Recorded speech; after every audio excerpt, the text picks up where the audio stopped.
트랙 C2를 시작하도록 하겠습니다. 에듀테크 표준 워크샵 C2는요. 서로 다른 플랫폼과 별도의 소프트웨어 설치가 없이 이 연결을 제공하는 데이터 통신 표준 LTI와 학습 활동할 때 발생하는 데이터를 수집하는 표준인 캘리퍼 애널리틱스에 대해서 알아보는 시간으로 저희가 준비를 했습니다. 이 두 표준을 잘 모르는 초보자들도 쉽게 배울 수 있는 시간을 저희가 준비했으니까요. 구현부터 인증까지 배울 수 있는 이번 기회 여러분 놓치지 마시길 바라겠습니다. 저도 관심을 갖고 한번 배우는 마음으로 이번 세션 함께 하도록 하겠습니다. 자, 에듀테크 글로벌 컨소시엄인 IMS 글로벌의 브래컨 모스베커 기술 전문가와 국내 에듀테크 기업 아이스크림 에듀의 박윤곤 개발자를 모시고 LTI, 캘리퍼 애널리틱스 두 표준 기술 워크숍을 지금부터 시작하도록 하겠습니다. 바로 첫 번째 발표는요. IMS 글로벌 브래컨 모스베커 기술 전문가님께서 학습 도구 상호 운용성, 학습 활동 데이터 수집 표준, 기술 분석을 통한 통합 구축 사례라는 주제로 발표를 준비해 주셨습니다. 이 전문가님은요, 학습용 소프트웨어 상호 운용성, 이 LTI와 캘리퍼, 그리고 기타 표준들을 설계하는 기술 표준 설계자로 공개교육과 기술 표준 모임에 참석하는 것을 굉장히 즐긴다고 하는데요. 이번 연사분께서도 시차로 인해서 강연을 미리 녹화해서 저희에게 보내주셨습니다. 여러분 배우는 마음으로 이번 강연 함께 해주시기 바랍니다. 화면 함께 보시겠습니다. Hi, I'm Bracken. 안녕하십니까. 저는 브래컨 모스베커라고 합니다. 오늘 LTI 캘리퍼에 대해서 얘기를 하게 돼서 기쁘고요. IMS 글로벌에서 지금 이와 같은 그 시스템들의 제품들의 규격과 관련해서 아키텍트로 일을 하고 있습니다. 자, 내용이 많기 때문에 바로 들어가도록 하겠습니다. 자, 그래서 LTI 어드밴티지에 대해서 말씀을 드리도록 하겠고요. 그 규격을 설명하고 그 다음에 캘리퍼 얘기를 하도록 하겠습니다. 그리고 이 둘이 같이 어떻게 작동하는지 설명을 드리도록 하겠습니다. 자, 그러면 LTI 러닝 툴스 인터오퍼러빌리티의 약자이죠. 이것이 무엇일까요? 사실 웹 애플리케이션을 통합하는 표준적인 방법이다라고 이해를 하시면 되겠습니다. 이렇게 하게 되면 같은 인프라를 반복해서 쓸 수가 있죠. 그렇기 때문에 매번 이렇게 맞춤식 임플리멘테이션을 할 필요가 없습니다. 자, 용어들이 몇 개 눈에 띄죠. 일단 플랫폼이라는 것이 있습니다. 자, 그래서 LMS, 러닝 매니지먼트 시스템이라고 얘기를 하죠. 뭐 여러 가지 용어로 불리고 있습니다. 어쨌든 인터그레이션을 호스팅하는 시스템을 일컫는 말이고요. 그 다음에 LTI 툴이 있죠. 즉 러닝 툴이 있습니다. 이것은 그 플랫폼 내에 임베딩이 되어 있는 교육 애플리케이션을 얘기를 합니다. 그래서 플랫폼과 툴이라는 이 용어를 기억을 하셔야 되겠죠. 자, LTI는 싱글 사인온 메커니즘을 제공을 합니다. 그래서 LTI 툴들이 이 플랫폼에 임베딩이 되게 되는 거죠. 자, 그래서 실제로는 이렇게 생겼습니다. 자, LMS가 있다라고 해보겠습니다. 그래서 여기 보시면 메뉴에 보시면 홈, 레슨, 그레이드 이렇게 나와 있죠. 자, LMS와 관련된 것들이 있습니다. 레슨으로 들어가 볼까요? 예, 읽기 1, 읽기 2 이런 식으로 쭉 나열이 되어 있죠.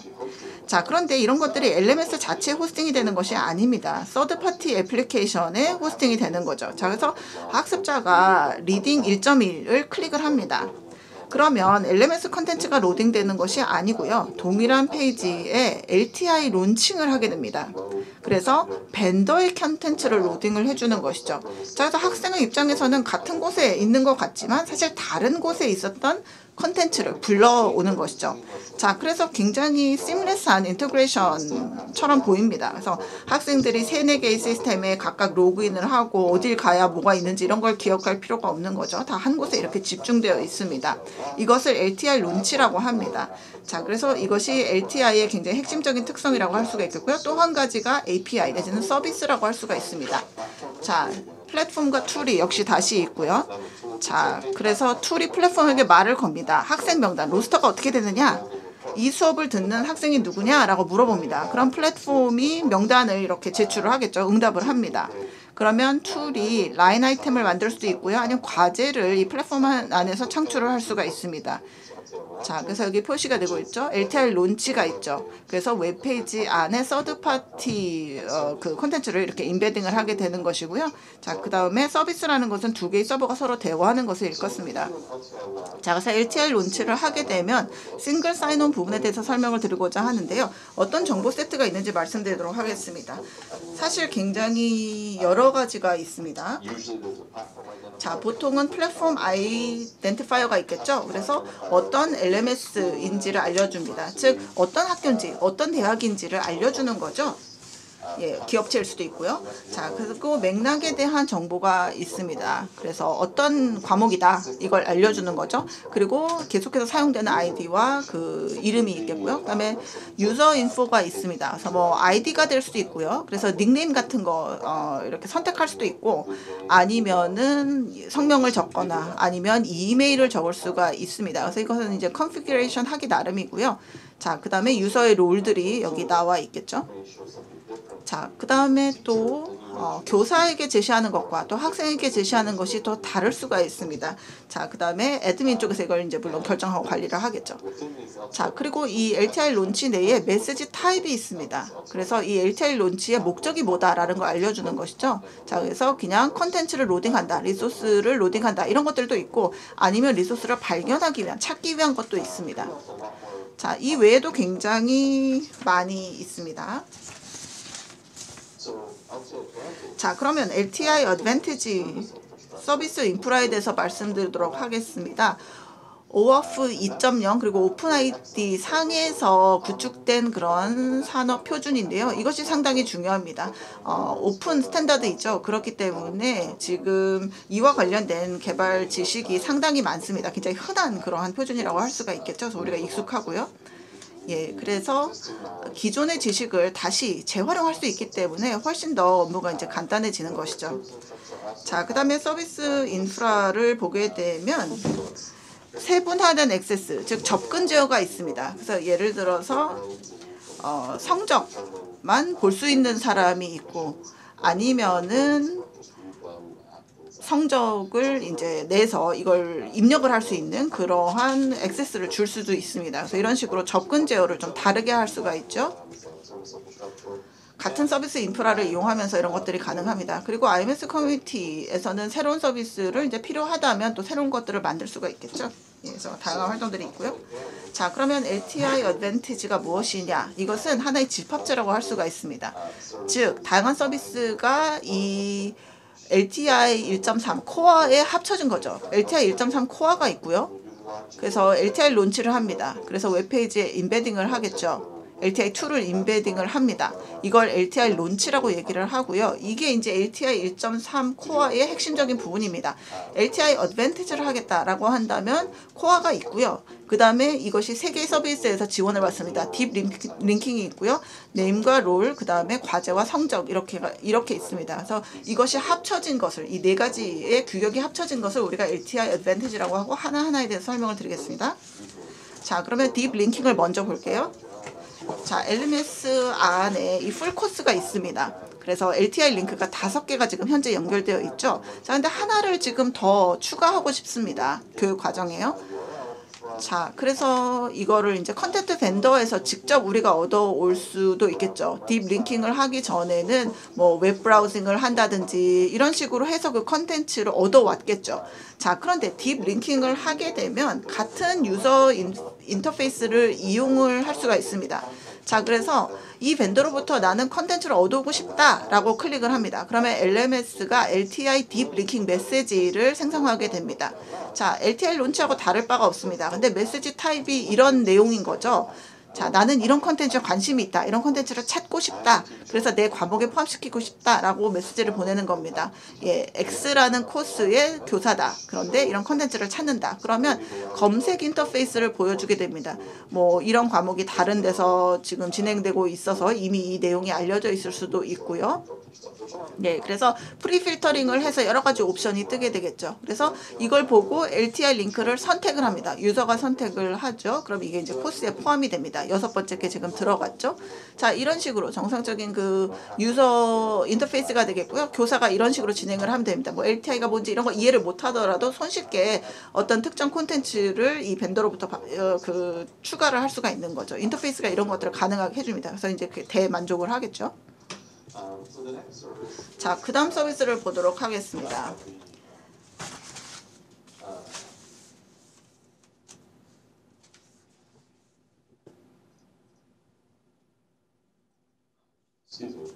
예, 죄송합니다. Names와 Names and Roles라고 되어 있는 거죠. 자, 여기에서는 제가 이 기능을 LTI 1.1에서 어떻게 했는지 그리고 1.3에서 어떤지 좀 비교를 하도록 하겠습니다. 1.3이 이제 더 새로운 버전이죠.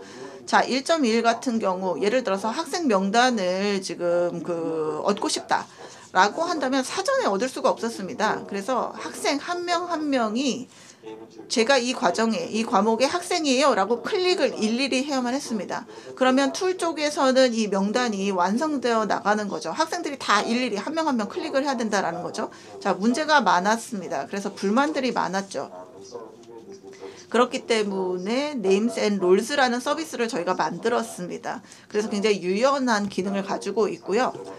자, 1점이라고 비슷하긴 한데요. 이 서비스에서는 LTI 어드밴티지 안에 들어가 있는 서비스죠. 그래서 툴이 플랫폼에게 물어봅니다. 학생 명단이 어떻게 되니? 라고 물어보면 페이지를 매긴 이런 학생 명단을 툴로 넘기게 됩니다.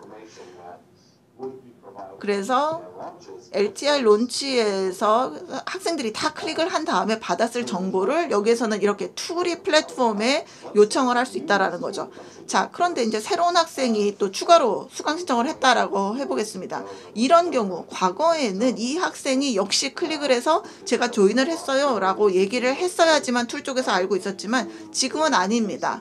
어제와 비교해서 뭐 달라진 거 없느냐, 새로운 업데이트 없느냐 물어볼 수 있습니다. 그러면 델타 값을 보냅니다. 즉 어제와 비교해서 달라진 것을 플랫폼이 툴에게 보내준다라는 것입니다.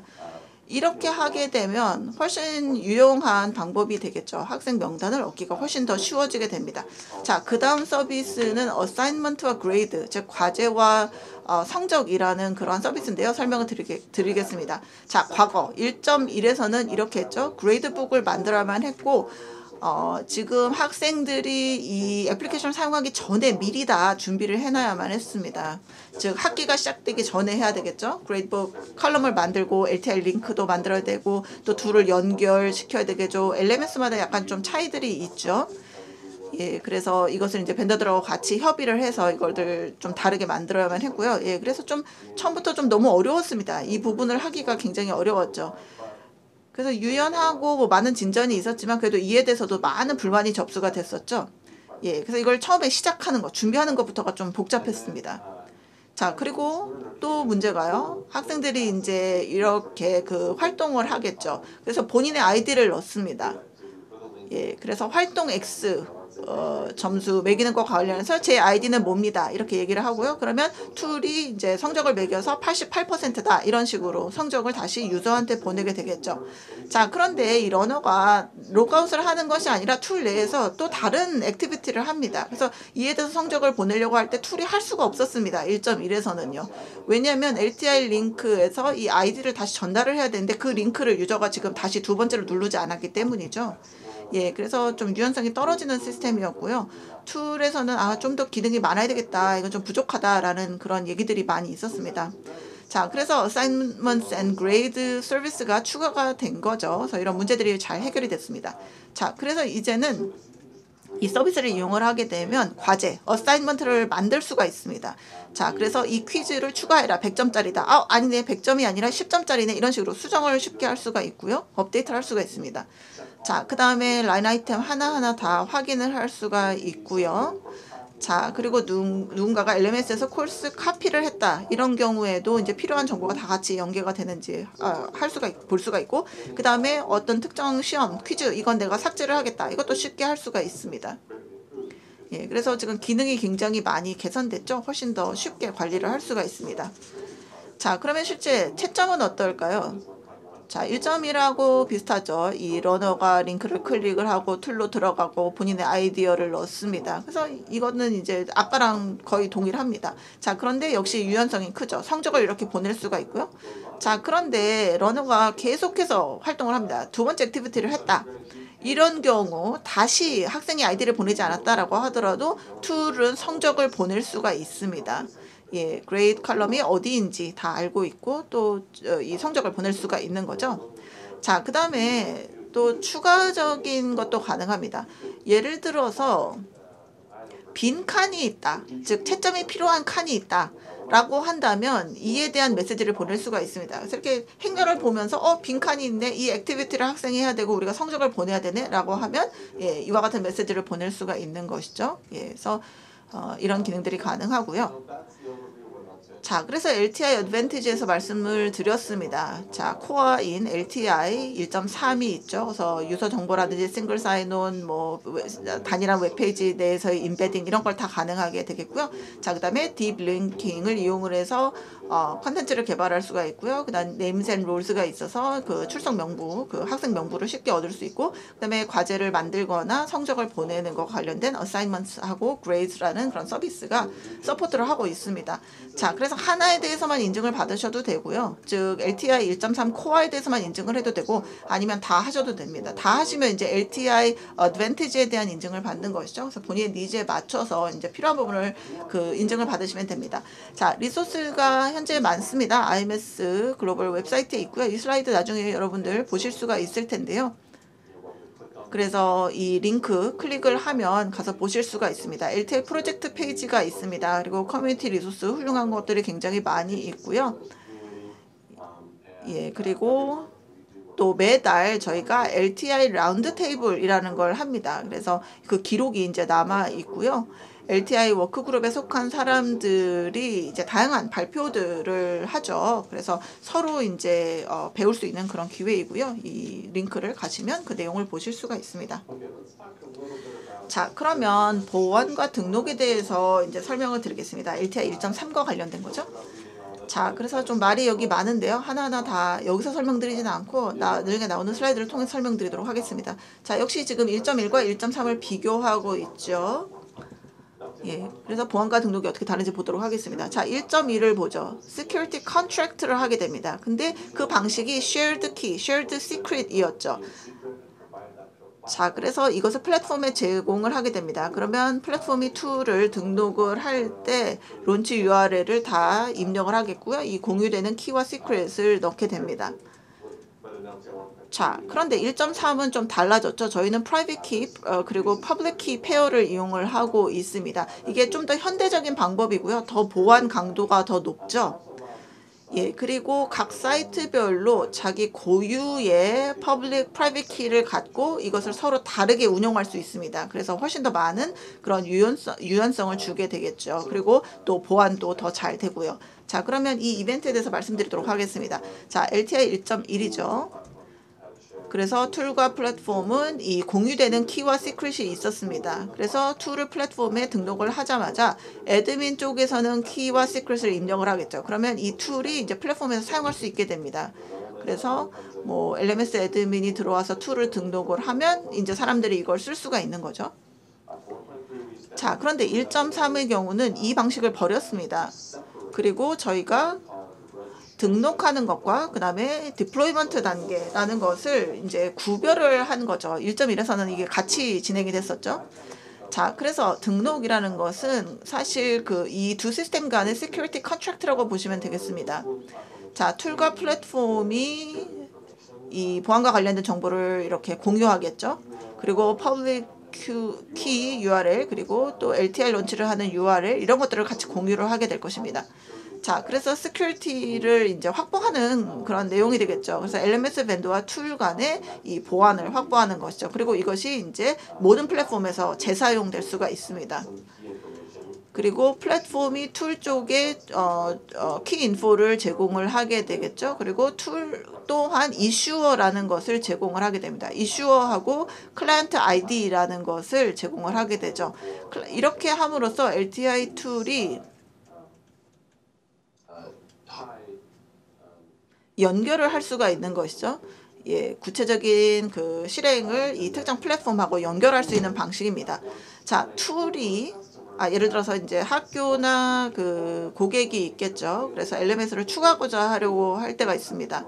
자, 이럴 때 Security Exchange를 다시 할 필요가 없습니다. 자, 지금 학교나 이 고객 쪽에다가 클라이언트 아이디를 제공하면 되는 것이죠. 예, 그리고 고객이 이제 플랫폼의 디플로이먼트 아이디를 툴 쪽으로 보내게 됩니다. 그래서 툴이 이걸 보면서 나의 고객이 맞구나, 나의 그 학교가 맞구나라는 것을 알 수가 있는 것이죠. 예, 그래서 이제 서로 클라이언트 아이디 그리고 디플로이먼트 아이디를 서로 알고 있어야 되는 거죠. 예, 이걸 알고 있으면 결국에는 이제 학교가 LTI2를 이제 쓸 수 있게끔 만들어 두는 것입니다. 자, 이것이 이제 과거 방식과 왜 다른가 이제 설명을 드릴 텐데요. 그 전에 일단 디플로이가 되게 되면 또 한 단계가 있죠. 보통은 애드민이 이쪽에서 이제 디플로이를 하겠다 이렇게 버튼을 딱 누르게 됩니다. 그럼 이제 쓸 수가 있게 되는 거죠. 자, 그렇다면 이게 왜 유용한가 한번 보도록 하겠습니다. 지금 새로운 포맷이죠. 그래서 멀티 테넌트 플랫폼들은 굉장히 그 도움을 많이 받을 수가 있습니다. 예, 멀티 테넌트 LMS죠. 그래서 이런 경우 그 LMS와 관련해서 한 번만 등록을 하면 되는 거죠. Security Contract 단계를 한 번만 하면 됩니다. 그 다음에 각각의 플랫폼 안에 여러 그 고객이 있을 텐데요. 그때 이제 디플로이먼트를 할 텐데 아까 보안과 관련된 부분을 다시 반복할 필요가 없습니다. 그냥 각각 이 아이디를 주면 되는 것이고요. 같은 Security Contract 하에서 사용을 하게 되는 거죠. 그러면 훨씬 더 클라이언트 입장에서는, 고객의 입장에서는 업무가 수월할 것입니다. 예, 왜냐하면 LMS하고 작업을 다 끝냈죠. 그래서 보안을 유지하는 쪽으로 이렇게 다 미리 만들어 놨기 때문에 그 이후의 과정들은 굉장히 쉽습니다. 예, 그래서 커스터머 쪽에서의 그런 업무량이 상당히 준다라고 할 수 있겠죠. 자, 그런데 만약에 멀티 테넌트가 아니라 싱글 테넌트 플랫폼하고 작업을 한다라고 해보도록 하겠습니다. 그러면 모델이 아까 LTI 1.1하고 상당히 비슷하겠죠. 레지스터하고 디플로이라는 그런 개념들이 있는데 이것이 같은 플랫폼에서 여러 개를 대상으로 하는 것이 아니라 각각의 커스터머를 대상으로 해서 각기 따로 레지스터하고 디플로이를 하는 단계들이 필요하게 될 것입니다. 그래서 새로운 이 등록 포맷 보면요. 즉 1.3이 되겠죠. 예, 훨씬 더 유연한 그런 방법이다 라고 할 수가 있겠습니다. 그래서 툴이 여러 가지 이제 것들을 용이하게 만들어주게 됩니다. 자, 그래서 등록을 하는 그 시기에 좀 복잡할 수가 있죠. 그래서 많은 정보가 좀 교환이 되게 됩니다. 그래서 어떤 정보가 교환되는지 여기서 다시 언급을 하고자 하는데요. 플랫폼이 제공하는 그런 정보이죠. 일단 클라이언트 아이디를 제공합니다. 이슈어라는 거 제공하고요. JWSK URL 제공을 하고요. 예, 그리고 이것은 private public key pair다라고 말씀을 드렸었죠. 그래서 퍼블릭 키를 다 얻을 수 있는 그런 일종의 토큰이다라고 얘기를 할 수가 있겠고요.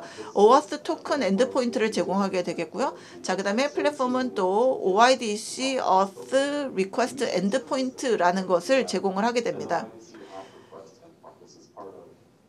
예, 이것은 그 실제 LTI 론치를 하는 것과 관련이 되는 것이고요. OIDC Connect라는 표준을 저희가 이용을 합니다. OpenID Connect라는 것이죠.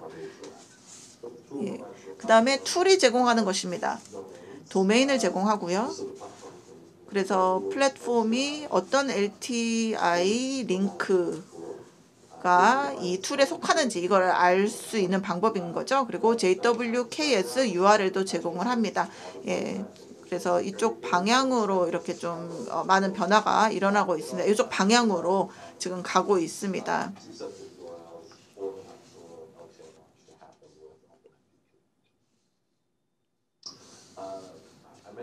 예, 그리고 앞서서도 말씀을 드렸죠. 뭐 리소스를 보여드린 그런 페이지가 있었습니다. 그래서 매달 저희가 그 라운드 테이블을 했다라고 했었죠. 그래서 4월 달에 했던 라운드 테이블인데 예, 정말 좀 이 내용과 관련해서 도움이 될 만한 그러한 내용입니다. 그래서 이 링크를 참고를 하시면 좋을 것 같습니다. 자, 그렇다면 이제 캘리퍼에 대한 얘기를 하도록 하겠습니다. 캘리퍼는 애널리틱스와 관련된 표준이죠.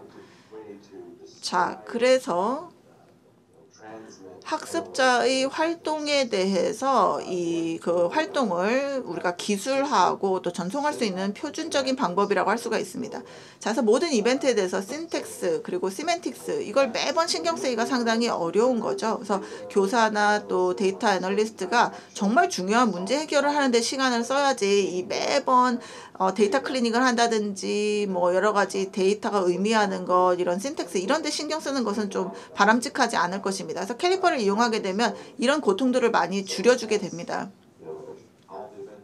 예, 그래서 이벤트 같은 모양을 하고 있고 그랬을 때 또 의미하는 것이 같은 거죠. 이랬을 때 애널리틱스를 하기가 굉장히 쉬워지게 됩니다. 그래서 이걸 가능하게 해주는 방법이 캘리퍼죠. 그래서 일관된 방법으로 학습 이벤트를 기술할 수 있게 해주는 거죠. 자, 그래서 데이터 소스는 상당히 여러 개가 있습니다. 예, 캘리퍼 이벤트와 관련된 거죠.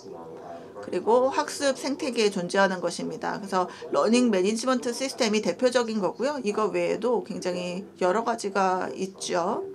예, 그래서 이것을 통해서 이제 이벤트를 얻을 수가 있습니다. 그래서 뭘 분석하려고 하는가, 애널리틱스의 니즈에 따라서 이제 다양한 소스를 이용할 수가 있는데 소스가 많죠. 자, 그래서 여러 개의 벤더로부터 뭐 수십 개의 벤더로부터 이런 이벤트를 받을 수도 있고요. 그래서 캘리퍼에서는 이런 여러 소스 플레이스를 봅니다. 이런 소스 플레이스로부터 이 액티비티를 얻어다가 이것을 이제 보관소에 데이터 리포지토리에 보내게 되고요. 여기에서 이제 이걸 이용을 해서 분석을 하는 거죠. 그래서 많은 인사이트를 얻을 수가 있습니다. 자, 그래서 데이터 소스가 이제 이렇게 여러 개가 있는데 여기에서 이제 원하는 걸 필요한 걸 취합을 해서 분석을 할 수가 있는 거죠. 자, 그래서 이벤트를 발생시킨다라고 되어 있습니다. 그래서 캘리퍼라는 것은 이벤트가 잔뜩 있는 거다. 계속해서 이벤트가 넘어온다. 이렇게 이해를 하시면 됩니다. 이 이벤트를 구축을 하고 또 모이는 방식이 굉장히 통일되어 있다. 일관성이 있다. 이렇게 이해를 하시면 되겠죠. 자, 이벤트는 뭘까요? 사실 캘리퍼에서 이벤트라는 걸 잘 이해를 하셔야 됩니다. 자, 이벤트를 보죠. 자, 액터가 있습니다. 주어가 있고요. 그 다음에 동사가 있겠죠. 액션이 있습니다. 그 다음에 오브젝트, 대상이 있죠. 누군가가 이 대상을 상대로 해서 뭔가를 했다. 자, 학생 A가 읽었다. 챕터 3을. A라는 학생이 숙제 3을 제출했다. 시스템 C가 수학문제 3.2를 채점을 했다. 등등인 것이죠. 예, 그래서 이렇게 굉장히 간단한 공통된 애널리틱스 접근법을 사용하기 때문에 캘리퍼가 굉장히 유연한 시스템이 될 수가 있습니다. 그래서 이걸 이용을 해서 현재 그 연구와 관련된 니즈를 충족시킬 수가 있는 거죠. 자, 그래서 주어, 동사, 목적어가 있지만 이거 외에도 많은 메타데이터를 여기에 추가할 수가 있습니다. 그럼 이벤트가 좀 더 자세해지겠죠? 자, 예를 들어서 학습 목표를 여기에 같이 컨텐츠와 포함시키겠다. 이렇게 하고 싶은 경우가 많죠. 그래서 챕터 3이라는 것은 3.a라는 학습 목표, 학습 결과하고 이렇게 링크를 시킬 수가 있습니다. 그래서 캘리퍼 이벤트에도 이 연결된 것들을 같이 이렇게 전달하도록 할 수가 있는 것이죠. 그래서 유연성이 많다라는 거고요. 캘리퍼 안에 이런 이벤트는 우리가 합칩니다. 그래서 이걸 우리가 프로파일이라고 부르는데요. 이것은 프로파일은 이벤트가 합쳐진 건데 관련 있는 이벤트가 합쳐진 겁니다. 자, 평가 프로파일을 보면 퀴즈 시작, 그 다음 문제로 넘어가기, 이 퀴즈 문제 제출, 또 리딩 프로파일을 보면 페이지를 읽는 것, 뭐 페이지에서 벗어나는 것 등등 이런 것들이 들어가 있는 것이죠. 자, 그 다음에 토론 포럼에 참여를 했는가 뭐 이런 것들을 이제 보는 그런 프로파일도 있습니다. 자, 그래서 어세스먼트 프로파일을 하는 사람이 있다. 이에 대해서 이제 인증을 받은 파트너가 있고요. 이에 대해서 파트너링을 하고자 하는 다른 주체가 있다라고 한다면 이들이 뭘 하고 있는지 쉽게 이해할 수가 있겠죠. 그리고 적절한 캘리퍼 이벤트가 올 거다라는 걸 기대할 수가 있습니다. 그래서 캘리퍼는 굉장히 유연하고 새로운 프로파일 손쉽게 만들 수가 있고요. 또 익스텐션 프로파일도 있습니다. 필요하면 만들 수가 있는 거고요. 또 많은 벤더들이 자기들의 그런 프로파일을 만들기도 합니다. 스스로 이제 쓰기 위한 거죠. 사내에서 쓰기 위한 것이죠. 그리고 아마 그 다음 발표가 아이스크림 쪽에서 오신 분이 발표하시는 것으로 알고 있습니다. 그래서 캘리퍼를 어떻게 구현했는지 구체적인 사례를 보여주실 걸로 알고 있고요. 예, 재미있는 내용일 거라고 기대하고 있습니다. 자, 그러면 캘리퍼를 사람들이 다양하게 활용하고 있습니다. 애널리틱스 그리고 캘리퍼 전략을 짜면서 유스 케이스를 다 염두에 둘 필요가 있습니다. 즉 관련된 그룹들 다 염두에 둬야 된다라는 것이죠. 자, 그래서 모든 사람들에게 필요한 데이터를 다 줘야 되겠죠. 데이터 사이언티스트 같은 경우에는 컨텍슈얼 데이터가 더 많이 필요할 수 있고 아니면 다른 데서 얻을 수 있으니까 필요 없을 수도 있겠죠.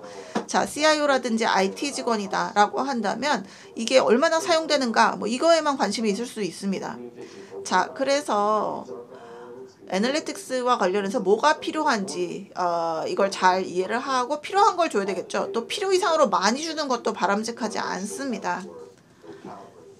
예, 그래서 이걸 이제 이 유저들하고 잘 조율할 필요가 있겠습니다. 자, 그러면 이제 세 번째 마지막 주제인데요. LTI고 캘리퍼가 이제 어떻게 같이 작동을 하는지 설명을 드리도록 하겠습니다. IMS 에코시스템을 보면요, 정말 훌륭하다라고 생각이 되는데요. 모든 규격들이 서로 같이 운용될 수가 있습니다. 그래서 LTI하고 캘리퍼도 서로 합이 잘 맞습니다. 자, 그래서 LTI 서비스가 있습니다. LTI 매니지 얘기를 했었고 또 세계 서비스 얘기를 했었죠. 자, 근데 이거 LTI 그 어드밴티지 얘기를 하면서 그 보조적인 서비스 세 가지를 얘기했었죠. 자, 그래서 LTI 툴은 굉장히 손쉽게 캘리퍼 링크를 보낼 수가 있습니다. 자, 그래서 플랫폼이 캘리퍼 엔드포인트를 툴에게 제공을 하게 되겠고요. 이건 LTI 런치를 통해서죠. 그러면 툴이 그 캘리퍼 엔드포인트를 이용을 해서 그냥 다른 LTI 서비스 이용하듯이 동일한 방식으로 이용하면 됩니다. 자, 그래서 서비스 계약을 각각 맺을 필요도 없고요. 예, 그래서 assignments and grades에서도 마찬가지입니다. 똑같은 그런 메커니즘을 이용을 하면 되는 거죠. 자, 그래서 LTI 툴들의 입장에서는 예, 훨씬 그 업무가 수월해지는 거죠. 캘리퍼 이벤트 보내기가 훨씬 쉽습니다. 자, 그 다음에 지속적인 세션 아이디가 있습니다. 예, 그래서 세션 아이디를 다 받게 되겠고요. 뭐 연구자든 아니면 대시보드를 담당하는 사람이든 유저 활동을 볼 수가 있습니다. 여러 개의 학습 도구에 대해서요. 예, 어떤 LMS에서 뭘 하고 있는지 그게 국한해서가 아니고요. 그래서 전체적으로 볼 수 있기 때문에 훨씬 더 많은 인사이트를 얻을 수가 있습니다. 자, 현재 이 서비스는 멤버 파이널 드래프트 단계입니다. 그래서 여기 지금 링크가 있고요. 나중에 슬라이드를 받으시면 클릭을 하시면 예, 보면 굉장히 흥미로운 그런 가능성 있는 내용들을 볼 수가 있습니다. 자, 그러면 유스 케이스를 하나 보도록 하겠습니다. 구체적인 예가 되겠죠? 자, 내 툴들이 지금 이용되고 있는가? 예를 들어서 여러분들이 학교에서 IT를 담당하고 있는 직원입니다. 아니면은 계약을 담당하고 있는 사람입니다. 그래서 그 이제 비용이 신경이 쓰이겠죠? 자, 그래서 어떤 LTI 툴들이 지금 설치가 되어 있는가? 그리고 어떤 것들이 잘 활용되고 있는가? 이게 궁금하죠? 그리고 또 그 개인 사생활 보호와 관련해서 예를 들면 개인정보 어떤 것들이 보내지고 있는가 이런 걸 봐야 되겠죠. 자, 이 계약을 하는데 내가 100만 달러를 내고 있다. 그래서 사용 횟수가 100만 회가 되어야 된다. 이 두 번이면 안 되겠죠. 뭐 이런 식으로 이런 경우에는 얼마나 사용되고 있는지가 궁금할 것입니다. 그래서 이런 여기 보시는 이런 질문들에 대한 답을 이제 얻으려고 할 겁니다. 자, 어떻게 진행이 될까요? 자, 플랫폼 내지는 LMS가 있습니다. 자, 그 다음에 러닝 툴이 있겠죠. LTI 툴이 있습니다. 자, 그 다음에 이 학습 데이터 리포지토리가 있습니다. 여기가 이제 엔드포인트가 되겠죠. 모든 이벤트가 다 일로 들어가게 됩니다. 자, 그래서 플랫폼이 LTI 론치를 합니다. LTI 툴을 대상으로 하겠죠. 예, 앞서서 말씀을 드렸죠. 자, 이 LTI 론치 안에 보시면요. 유저 정보가 있을 것이고요.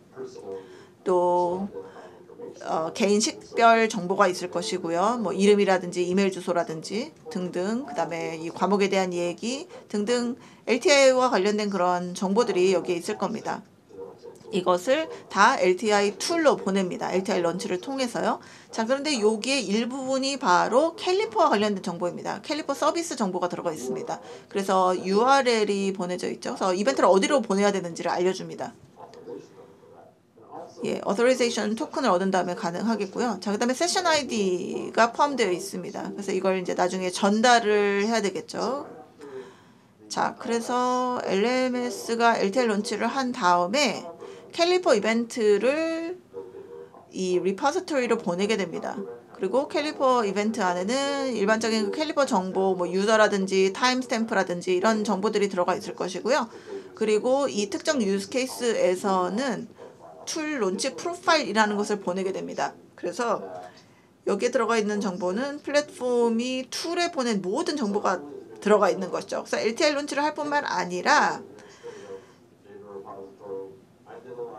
이런 론치를 내가 했고 내가 어떤 데이터를 보냈다라는 그런 정보까지 같이 주는 거죠.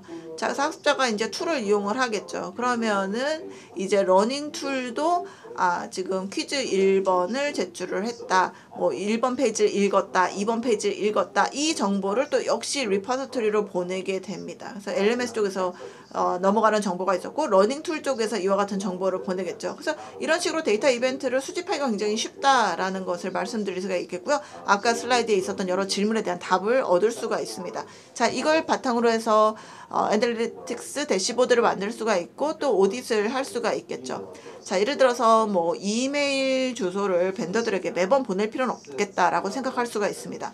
그리고 LMS가 이런 캘리퍼 이벤트를 보내고 그때 LTI 데이터가 어차피 포함되니까 어떤 데이터를 이 서드파티 벤더들을 대상으로 보내고 있는지를 쉽게 알 수가 있습니다. 과거에는 좀 명확하지가 않았죠. LMS 회사하고 같이 일을 하면서 이걸 좀 커스터마이제이션을 해야만 했습니다. 그리고 어떤 LTI 툴이 얼마나 자주 사용되는가 그 빈도를 파악하기 위해서는 일일이 봐야 됐죠. 지금 매일 론치가 1000회다. 근데 이건 하나밖에 안 된다. 뭐 이런 식으로 하나하나 봐야만 했습니다. 그리고 툴 내에서도 툴을 보내는 이벤트가 있었죠. 그래서 유저가 이 페이지를 읽었다, 이 페이지를 읽었다. 이런 걸 보면서 이 툴이 얼마나 활용되고 있는지를 제대로 이해할 수가 있습니다. 그 다음에 에피커시와 관련된 그러한 추가적인 연구를 할 수가 있겠죠. 그래서 굉장히 유연한 그런 에코시스템이라고 할 수가 있겠고요. 그래서 유저와 관련된 많은 그런 정보를 얻을 수가 있습니다.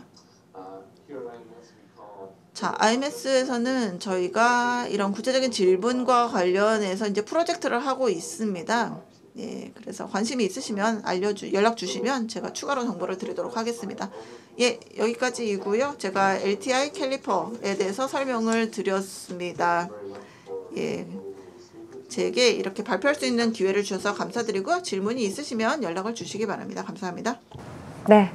자, 여러분 이 두 가지 표준에 대한 이해 좀 쉽게 되셨습니까? 좀 어렵지만 두 표준을 함께 활용하는 법까지 설명을 해주신 것 같습니다. 여러분 앞으로의 그 교육 활동에 많은 도움이 되셨기를 바라겠습니다. 자, 이제 다음 순서 이어가도록 하겠습니다. 오늘의 마지막 발표가 되겠는데요. 아이스크림 에듀 박윤곤 개발자님께서 캘리퍼 애널리틱스로 학습 분석 시작하기라는 주제를 가지고 발표를 준비해 주셨습니다. 네, 박윤곤 개발자님은 아이스크림 홈런 서비스에서 학생들의 학습 데이터를 수집하고 분석하는 이 서비스 AI 생활기록부의 데이터 인프라 구축과 운영을 담당하고 계십니다. IMS 글로벌의 캘리퍼 애널리틱스 표준을 바탕으로 아이스크림 홈런 서비스로부터 생성하는 학습 데이터 구성을 진행하셨고요. AWS 클라우드를 기반으로 해서 데이터 수집, 저장, 분석이 가능한 시스템을 구축하셨습니다. 여러 가지 사례에 대해서 소개를 해주실 것 같은데요. 박윤곤 개발자님 발표 지금부터 듣겠습니다. 네, 안녕하세요. 아이스크림 에듀 박윤곤입니다. 네, 제가 오늘 발표할 주제는 Starting Learning Analytics with Caliper Analytics, 칼리퍼 애널리틱스로 학습 분석 시작하기라는 주제로 발표를 하도록 하겠습니다. 네, 오늘 발표할 내용은 먼저 제 소개를 드리고 칼리퍼 애널리틱스에 대한 데이터 구조에 대해서 설명을 드릴 거예요. 그리고 칼리퍼 데이터를 파이썬으로 어떻게 구성할 수 있는지에 대해서 설명을 드리고요. 그 다음에 어떻게 데이터를 저장하고 어떻게 분석할 건지에 대해서 이야기해 볼 예정입니다. 네, 먼저 제 소개를 드리면 저는 2018년부터 아이스크림 에듀에서 근무하고 있고요. 데이터 인프라와 데브옵스 환경 구축 및 운영을 담당하고 있습니다. 저희 팀에서는 AI 생활기록부라는 서비스를 개발하고 운영하고 있는데 지금 설명드릴 내용을 바탕으로 실제로 운영 중인 서비스라고 생각하시면 될 것 같습니다. 먼저 칼리퍼 애널리틱스에 대한 설명을 드리도록 하겠습니다. 네, 아까 발표에서도 들으셨듯이 칼리퍼 애널리틱스, 줄여서 칼리퍼라고 하겠습니다. 칼리퍼는 그 학습과 관련된 행동들을 데이터로 표현하기 위한 표준이라고 볼 수 있고요. IMS 글로벌과 그 IMS 글로벌에 가입되어 있는 컨트리뷰팅 멤버, 예를 들어서 학습 관련된 어플리케이션의 그 벤더라던가 교육 관련 기관들이 그 개발에 참여하고 있습니다. 최신 스펙은 2018년 1월에 발표된 1.1 버전인데요. 현재 1.2 버전이 캔디데이트 파이널 상태이고요. 곧 공개될 예정으로 알고 있습니다. 1.2 버전에서는 또 기존에 있던 유형 외에도 다른 유형의 그 학습 데이터를 표현하는 방법에 대해서 추가가 되어 있고요. 그 다음에 칼리퍼는 학습 데이터를 표현하기 위해서 JSON-LD라는 포맷을 사용하고 있습니다. 칼리퍼의 대표적인 개념으로는 프로파일, 이벤트, 엔티티라는 개념이 있는데요. 이거에 대해서 좀 더 설명을 드리도록 하겠습니다. 먼저 프로파일은 그 학습 활동과 학습을 도와주는 활동을 모델링한 것이라고 볼 수 있는데요. 프로파일은 그 여러 종류의 이벤트와 그 이벤트를 구성하는 엔티티, 액션 등으로 구성이 되어 있습니다. 아래 그림과 같은 그 것으로 보시면 될 것 같습니다. 좀 더 설명을 드리면 칼리퍼 1.1 버전의 프로파일은 여러 가지 프로파일로 구성이 되어 있는데요. 예를 들어서 어세스먼트 프로파일은 그 평가 활동, 평가와 관련된 활동들을 모델링하는 겁니다.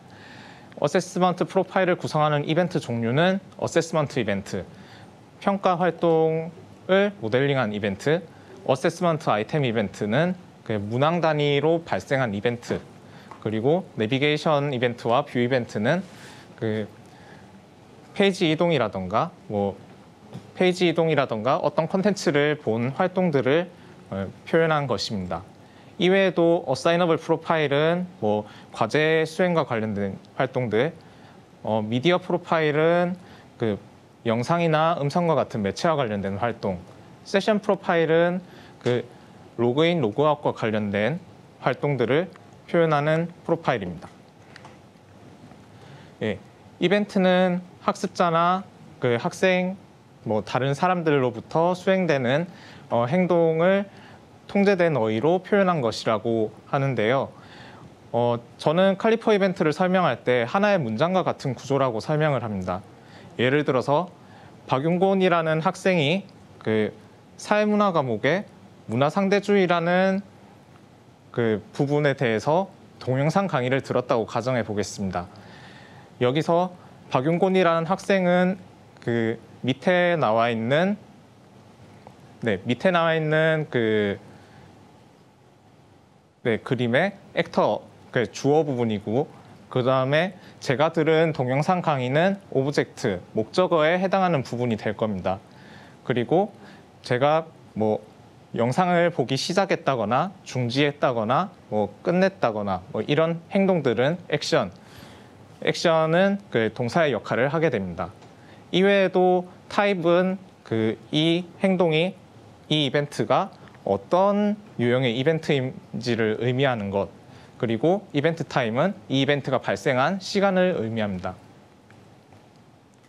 엔티티는 학습과 관련된 활동에 참여한 객체들을 표현한 일반적인 타입이라고 설명이 되는데요. 예를 들어서 이 학습 활동에 참여하는 사람은 person이라는 엔티티로 표현이 됩니다. person이라는 엔티티로 표현이 되고, 여기에는 학생이라던가 학부모라던가 교사가 될 수도 있겠죠.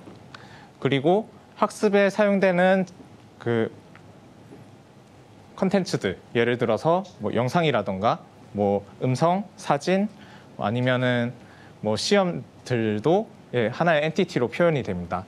이런 엔티티들은 디지털 리소스라는 엔티티로 묶여서 표현이 가능하고요.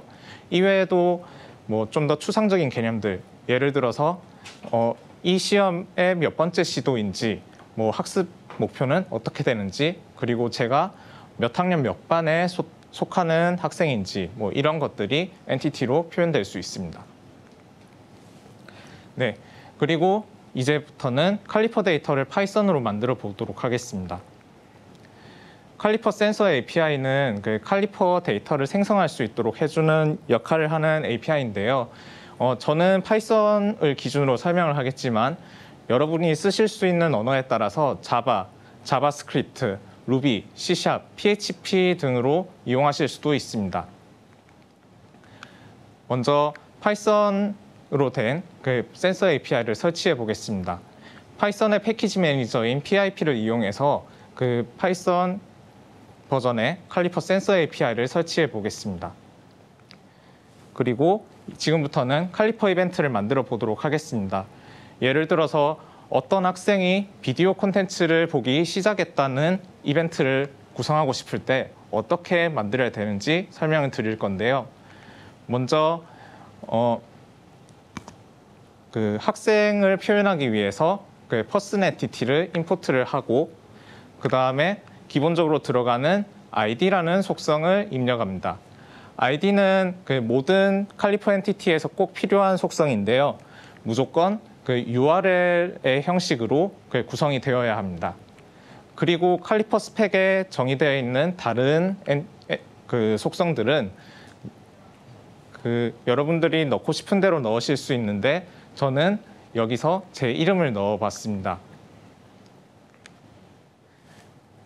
그리고 제가 영상을 봤다는 것을 표현하기 위해서 그 영상을 비디오 오브젝트라는 엔티티로 표현해 보겠습니다.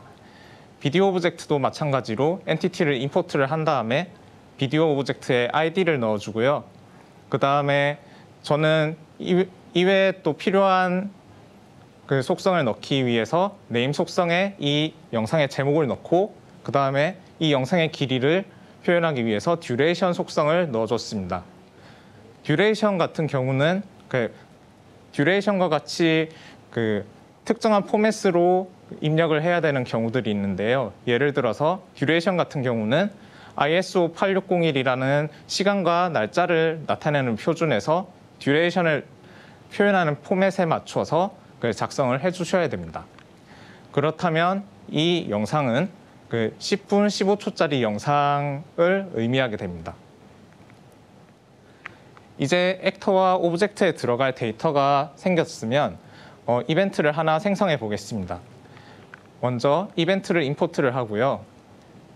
그 앞에서 만들었던 액터 부분, 그 주어 부분이죠. 액터 부분에 그 제가 만들었던 퍼슨 엔티티를 넣고 그 다음에 오브젝트 부분에는 제가 만들었던 비디오 오브젝트라는 엔티티를 넣습니다. 그리고 액션, 어떤 영상을 보기 시작했다는 것을 표현하기 위해서 칼리퍼 액션 중 스타티드를 선택했습니다. 여기서 유의하실 점이 그 어떤 이벤트 종류에 따라서 그 지원하는 액션이 다르기 때문에 그 만약에 지원하지 않는 액션을 임의로 넣는다면 이벤트가 생성되지 않을 수도 있습니다.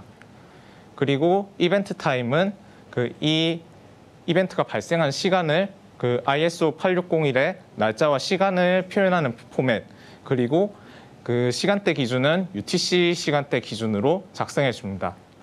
그리고 이 생성한 이벤트를 한번 프린트를 해보면 이러한 형식으로 출력이 됩니다. 이 이벤트를 한번 설명을 해보면 먼저 이 이벤트는 칼리퍼 1.2 버전의 스펙을 따른다라는 거를 골뱅이 컨텍스트 부분에서 알 수 있고요. 그 다음에 제가 넣은 액터와 오브젝트, 액터는 박윤곤이라는 사람, 그리고 오브젝트는 제가 본 칼리퍼 인트로덕션 오브 칼리퍼 애널리틱스라는 비디오 오브젝트가 될 거고요. 그 다음에 액션은 제가 넣은 스타티드가 들어갔고 이벤트 타임은 뭐 현재 시간을 기준으로 하니까 2020년 8월 29일 7시 29분이고요. 그리고 id는 그 각각의 이벤트를 그 구분하기 위해서 랜덤으로 들어가는 값이라고 보실 수 있습니다. 그리고 타입은 그 영상을 본 활동을 표현하기 위한 미디어 이벤트입니다. 그렇다면 이 이벤트를 하나의 문장으로 나타낸다면 2020년 8월 29일 7시 29분 한국 시간으로는 9시간을 더해서 오후 4시 29분에 박윤곤이라는 학생이 Introduction of Caliper Analytics라는 영상을 시청하기 시작했다라는 의미가 되겠습니다. 네, 나중에 그 발표 자료가 공개되면 제가 만들었던 코드들은 따로 확인하실 수 있습니다. 그리고 이번에는 칼리퍼 데이터를 어떻게 저장할지에 대해서 설명을 드리겠습니다. 데이터를 저장하는 데 있어서 먼저 고려해야 할 점은 데이터의 양이 얼마나 될지에 대한 부분입니다. 하루에 얼마만큼의 데이터가 들어올까? 그리고 이 데이터의 용량은 몇 기가, 테라가 될까? 이런 것들이 있겠죠. 그리고 제가 갖고 있는 인프라스트럭처의 처리량은 얼마나 될까? 만약에 제가 이벤트를 받았을 때 이 이벤트를 다 받을 수 없을 것 같다라고 생각이 되면 서버를 좀 더 늘린다거나 그런 방법들이 가능할 거고요. 또 중요한 요소는 저장 장치의 비용입니다. 데이터가 정말 많이 쌓이는 경우가 있을 텐데 이 경우에 데이터의 양에 따라서 데이터 저장 비용이 또 증가할 가능성이 있기 때문에 이 점도 고려해야 될 겁니다. 또 한편으로 고려해야 될 점은 이 데이터를 어떻게 분석할까인데요. 데이터를 분석하는 사람들, 데이터 사이언티스트나 아니면은 개발자나 이런 분들이 데이터를 어떻게 분석하는 걸 선호하는지에 따라서 좀 더 방법이 달라질 수 있겠는데요. 먼저 전통적으로 사용되는 관계형 데이터베이스, 예를 들어서 MySQL, 포스트그레스, 오라클과 같은 관계형 데이터베이스를 선호하신다면 SQL을 분석에 사용할 수 있는 환경을 구축하셔야 될 거고요.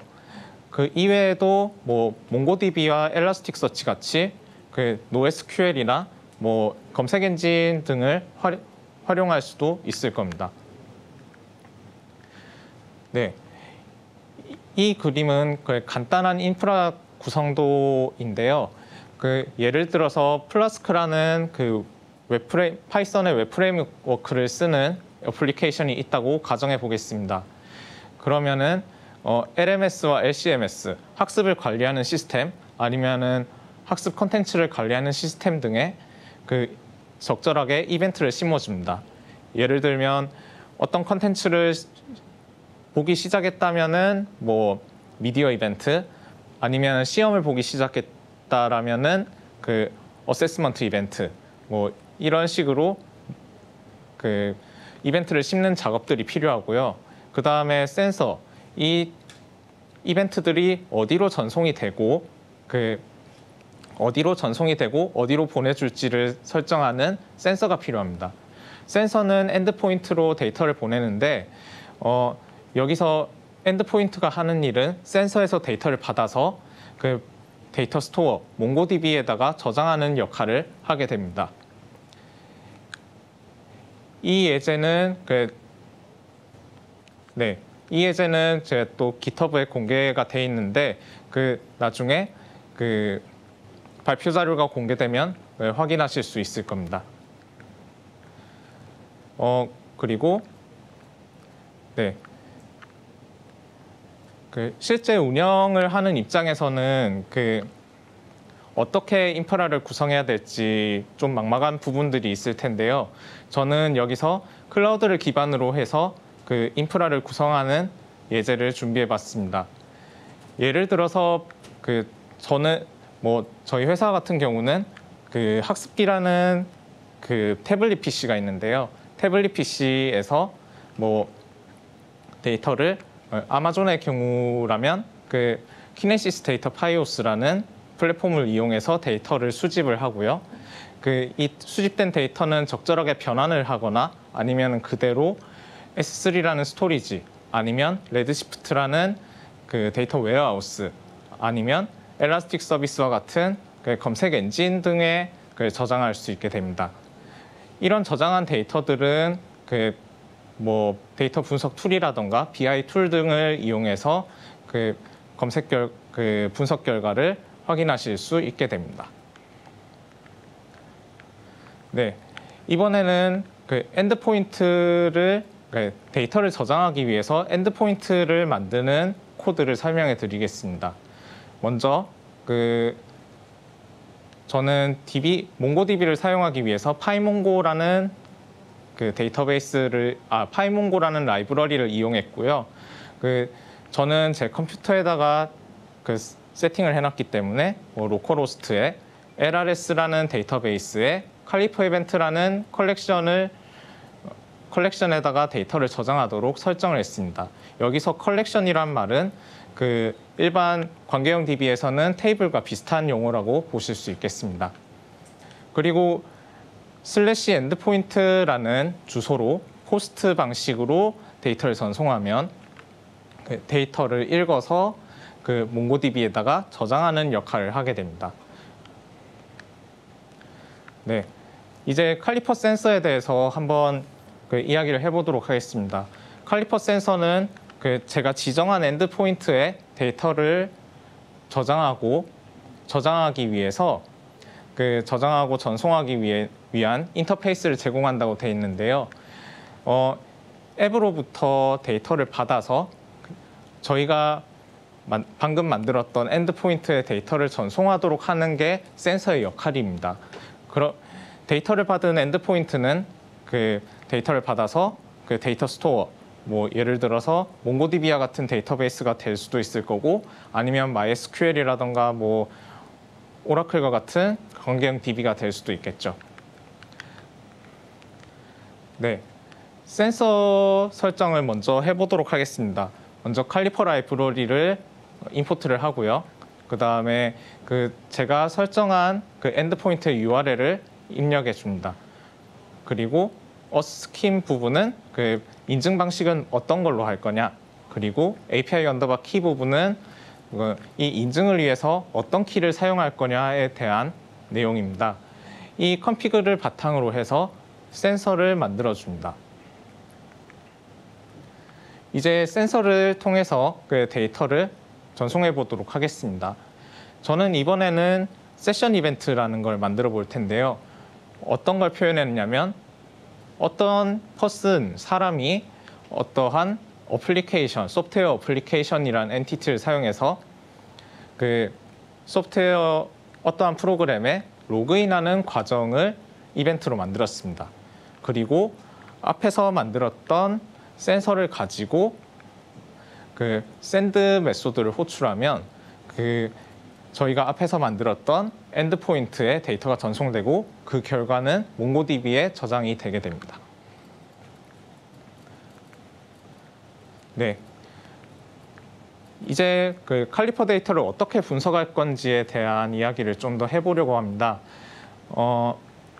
칼리퍼 데이터는 제가 앞에서도 말씀드렸듯이 JSON LD 포맷이라고 말씀드렸습니다.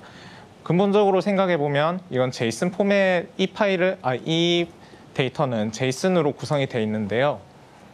예를 들어서 JSON 데이터를 직접 분석하고 싶으신 경우가 있을 거고, 아니면은 SQL이 익숙하기 때문에 SQL 쿼리를 통해서 분석을 하고 싶으신 경우도 있을 겁니다. 만약에 JSON 데이터를 직접 분석을 하고 싶다면 몽고DB와 엘라스틱서치와 같은 NoSQL 데이터베이스, 아니면 검색 엔진 등을 활용해서 데이터를 저장하는 것을 고려해 보실 수 있겠습니다. 하지만 이런 DB나 검색 엔진 등은 여러 테이블과 같은 여러 테이블을 연결해서 쿼리하는 부분, 조인 쿼리 같은 거에 취약하기 때문에 되도록이면 모든 데이터가 하나의 장소에 모이도록 설정을 해주시는 게 좋겠습니다. 만약에 SQL에 익숙하시다면 관계형 DB에서 데이터를 쓸 수 있도록 JSON 데이터를 가공하는 과정이 필요하게 되는데요. 때에 따라서, 그러니까 DBMS의 버전에 따라서 제이슨 데이터를 하나의 컬럼 타입으로 이용할 수도 있게 됩니다. 그러면은 그 특정 제이슨 데이터의 어떠한 속성을 기준으로 쿼리를 하거나 뭐 분석을 할 수 있게 되는 거죠. 이번 예제는 그 몽고DB에서 그 오늘의 이벤트를 얻어와서 그 보여주기 위한 과정을 하나 다룰 거고요. 이외에도 뭐 평균을 내서 그 시험의 평균 점수와 제 점수를 비교하는 과정을 다루게 될 건데요. 먼저 몽고DB에서 오늘의 이벤트를 얻어오는 과정을 설명드리도록 하겠습니다. 몽고DB에서 SQL에서 셀렉트 쿼리와 비슷한 기능으로 몽고DB에서는 find라는 함수를 사용하는데요. find 함수에서 그 어떤 그 윗부분은 그 어떤 걸 쿼리할 거냐, 어떤 기준으로 쿼리를 할 거냐인데 actor.name 부분은 그 사용자의 이름을 기준으로 쿼리를 하게 되는 거고요.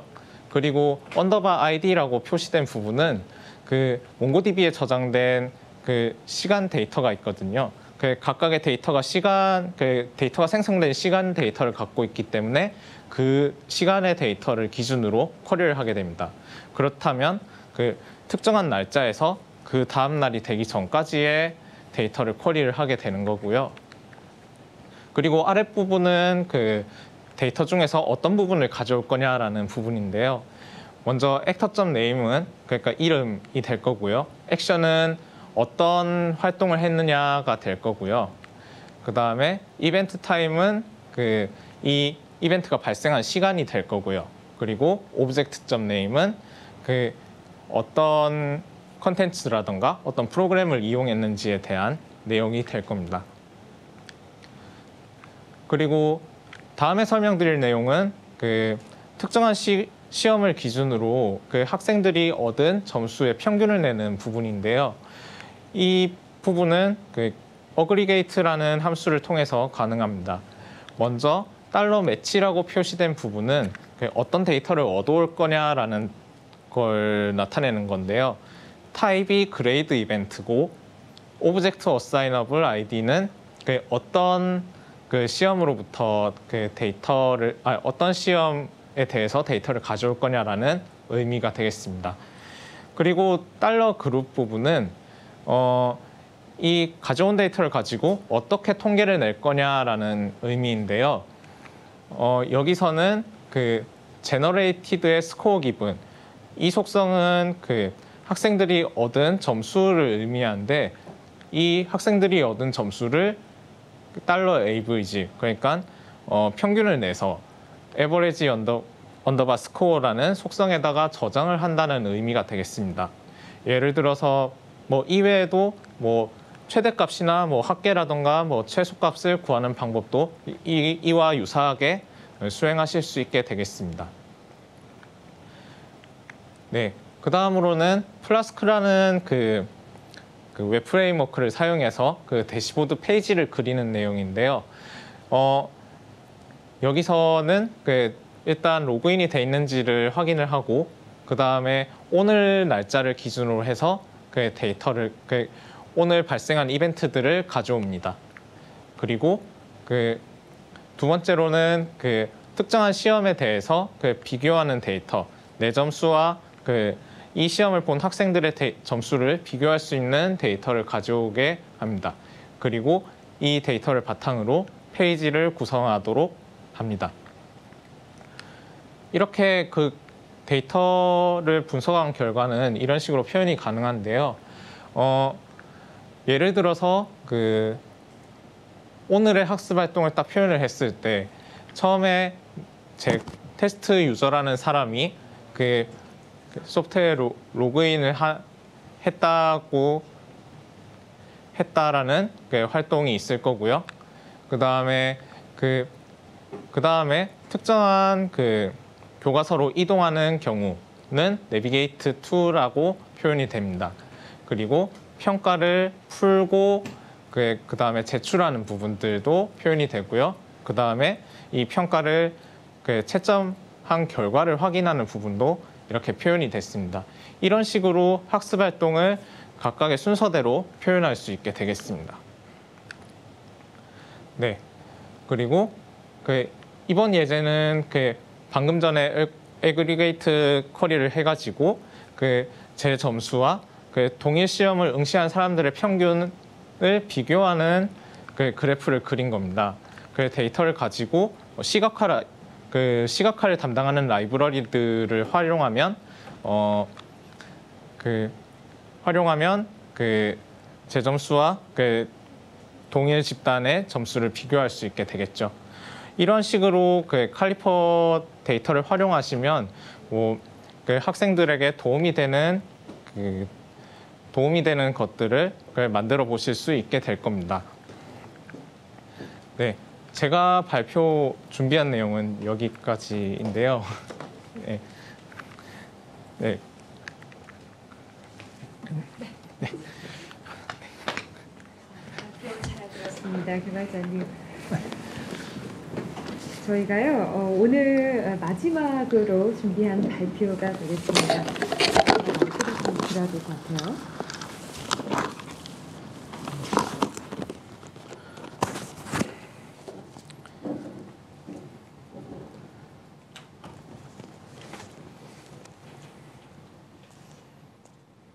네, 지금 발표를 잘 들었는데요. 그 발표 듣고 난 후에 바로 이제 Q&A로 이어가도록 하겠습니다. 자, 오늘 에듀테크 코리아 포럼 2020 C2의 마지막 발표가 되겠습니다. 근데 저희가요 사전 질문을 해주신 분이 계셔서 박윤곤 선생님과 함께 이야기를 나눠보도록 하겠습니다. 질문 제가 드리도록 하겠습니다. 네. 캘리퍼를 이용해서 데이터를 수집, 저장, 시각화하는 과정을 간단히 보여주셨는데요. 캘리퍼를 활용해서 인프라 환경을 구축하기 위한 방법, 또 고려해야 할 점에 대해서 좀 자세히 짚어주시면 감사하겠습니다. 네, 저의 경우는 그 데이터가 끊임없이 들어오는 경우가 많기 때문에 이 부분을 어떻게 받아들이고 어떻게 저장할지를 먼저 고려하시는 게 좋을 것 같고요. 그 다음에 어떤 데이터를 먼저 모을 것인가. 예를 들어서 학생이 로그인하고 로그아웃한 패턴들을 먼저 볼 거냐, 아니면 학생들이 평가를 수행한 패턴을 먼저 볼 거냐, 이런 것들을 정하는 것들도 필요하다고 생각이 듭니다. 네, 감사합니다. 또 사전 질문해 주신 분이 굉장히 많습니다. 캘리퍼가 버전 1.2까지 거의 개발이 완료되었다고 말씀을 하셨는데요. 버전 1.1과 비교했을 때 뭔가 달라진 점이 있을까요? 네, 일단 가장 큰 변화라고 생각되는 점은 기존에 있던 이벤트 유형에서 좀 더 새로운 유형의 이벤트들이 추가되었다는 거라고 볼 수 있겠는데요. 예를 들어서 대학교에서 강의를 들었을 때 막판에 강의 평가를 하는 경우가 있는데요. 강의 평가와 같은 설문조사와 같은 부분을 표현하기 위한 서베이 프로파일이라던가, 아니면 학습 자료들을 검색하기 위한 서치 프로파일과 같은 프로파일, 이벤트 등이 추가되었다고 볼 수 있습니다. 네, 어떻게 보면 굉장히 전문적인 분야임에도 불구하고 많은 선생님들도 이 교육 관계자 여러분들께서 질문을 남겨주셨습니다. 학습 분석을 위해서 데이터를 수집, 분석하는 기술로 캘리퍼 외에도 XAPI라는 게 있는 것 같아요. 이런 것도 있는 걸로 알고 있습니다. 캘리퍼와 XAPI의 차이점에 대해서 설명을 좀 해주실 수 있을까요? 네. 네. XAPI와 칼리퍼는 기본적인 구조가 비슷하다고 볼 수 있겠는데요. 제가 아까 설명을 드린 대로 주어, 동사, 목적어와 같은 구조를 XAPI나 칼리퍼도 비슷하게 유지하고 있고요. 하지만 좀 차이점이 있는데 칼리퍼의 경우는 이벤트 타입이라던가 엔티티의 타입 같이 좀 어느 정도 유형이 고정되어 있는 경우가 많습니다. 그래서 이러한 유형에 벗어나는 이벤트를 구성하는 데 좀 제약이 있고요. 하지만 XAPI는 좀 더 유연하게 이벤트를 구성할 수 있는 장점이 있습니다. 칼리퍼도 물론 필요에 따라서는 저희가 이벤트를 커스터마이징을 한다거나 엔티티나 이벤트에 좀 더 필요한 것들, 예를 들어서 제가 접속한 장치의 정보라던가 아니면은 학년이나 학기와 같은 정보들, 이런 것들을 포함할 수 있긴 합니다. 네, 차이점에 대해서 간단히 짚어주셨습니다. 지금 발표를 들어보니까요, 데이터를 저장하고 분석할 수 있는 환경, 학생의 어떤 행동을 수집할 것인가, 데이터를 어떻게 모을 것인가에 대한 이야기를 중점적으로 해주셨는데요. 이 분야에 대해서도 좀 생소하신 분들, C2 트랙에서 좀 많은 정보를 얻어가셨으면 좋겠습니다. 자, 그래서 이번 발표 이렇게 마치도록 하겠습니다. 아이스크림 에듀 박윤곤 개발자님께서 좋은 발표해 주셨고요. 그에 따라서 사전 질문에 대한 답도 성의 있게 해주셨습니다. 함께해 주셔서 고맙습니다. 네, 감사합니다.